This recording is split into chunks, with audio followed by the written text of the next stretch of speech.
लगेगा?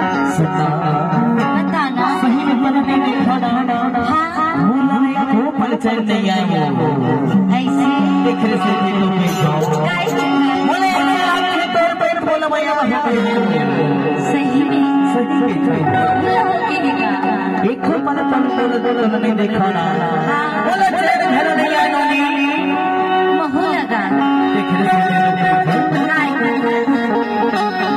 माया माया लगे बोला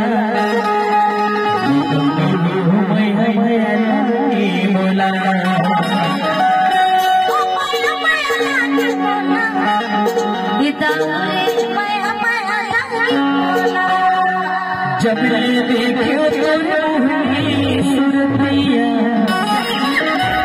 निज नहीं आवे निज नहीं आवे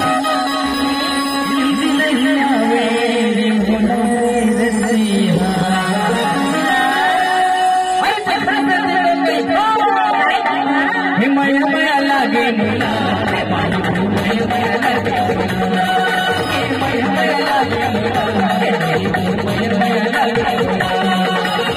जब ले देखो सुरतिया निज नहीं आवे जब ले देखो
Thank